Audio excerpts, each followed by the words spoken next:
नमस्कार दोस्तों, स्वागत है आप सभी का आपके अपने YouTube channel the goal focus में।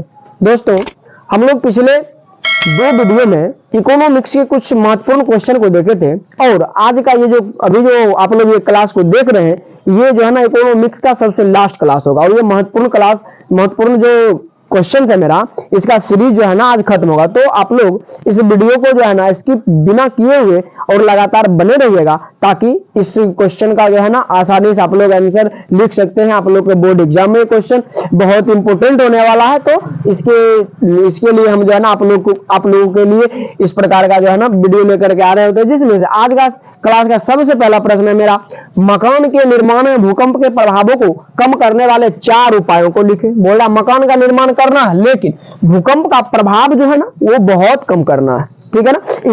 इससे संबंधित जो है ना कि 4 उपायों के बारे में बोल रहा है। हम लोग भी आंसर देख रहे हैं, आंसर लिखा मकान का निर्माण में भूकंप के प्रभावों को कम करने वाले 4 उपाय निम्नलिखित हैं, ठीक है ना। भूकंप को कम किया जाएगा, उसका 4 उपाय निम्नलिखित है। अब देखिए, कहने का मतलब ये हुआ कि भूकंप इस प्रकार का भवन का निर्माण करना चाहिए कि जो है ना भूकंप आए फिर भी भवन को कोई प्रकार की क्षति नहीं होनी चाहिए, उससे संबंधित बातें हैं, ठीक है ना। चलिए ना, तो इसका आंसर देखते हैं। उपाय के बारे में 4 का उपाय पूछ रहा। सबसे पहला उपाय मेरा, भवनों को आयताकार रखना चाहिए, ठीक है ना। मतलब रेक्टेंगल आकार का रखना चाहिए, भवन को आयताकार रखना चाहिए ताकि भूकंप अगर आएगा भी तो ज्यादा डिस्टर्ब नहीं करेगा, ठीक है ना। चलिए आज इसका अगला जो है उपाय है उपाय नंबर 2, मकान की नींव को मजबूत, मतलब जो बेस होता है ना, बेस जब हम लोग नया भवन बनता है तो नींव डालते हैं, ठीक है ना। तो ये क्या कहते हैं, मकान की नींव जो है ना उसको मजबूत और भूकंप अवरोधी होना चाहिए, मतलब भूकंप से ना वो बचा होना चाहिए, ठीक है ना, बच सकता है। उस प्रकार का भवन का निर्माण करना चाहिए और उसका नींव जो है ना मजबूत देना चाहिए।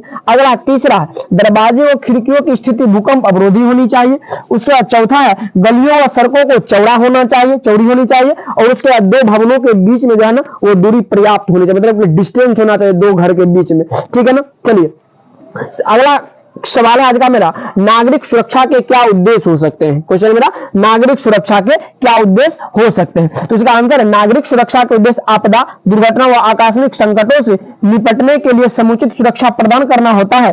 इसमें प्रत्येक नागरिकों का यह दायित्व बढ़ता है कि वे मिलजुल कर समुचित सहायता व सहयोग प्रदान करें। मतलब ये हुआ कि हम लोग आसपास के लोगों को ना किस प्रकार से सुरक्षा जो है ना हमको करनी चाहिए। ऐसी स्थिति में जब कोई भी प्रकार का लोग आपदा से ग्रसित हो या फिर किसी भी दुर्घटना से ग्रसित हो या फिर कोई भी प्रकार का एकाएक आकस्मिक संकट उसके पास आ गया, तो इससे ऐसी संकट की स्थिति में हमको जो है ना उसको सहायता करनी चाहिए, ठीक है ना। बस वही बात था। अगला नंबर मेरा प्रश्न है, और चलिए अगला नंबर मेरा सवाल ये है, सुनामी के प्रभावों को लिखें। सुनामी के क्या प्रभाव हो सकते हैं, उस प्रभाव को लिखना है। तो इसमें लिखा हुआ आंसर, सुनामी के प्रभाव निम्नलिखित है। सुनामी जब आएगा तो हम लोग को प्रभावित करता है, जिसमें हम लोग को जन धन की हानि होती है, उसके बाद महामारी की समस्याएं हो जाती है, उसके बाद भू आवृत्तियों में परिवर्तन हो जाता है, उसके बाद मिट्टी की उपजाऊ शक्ति जो है वो कम हो जाती है, ठीक है ना।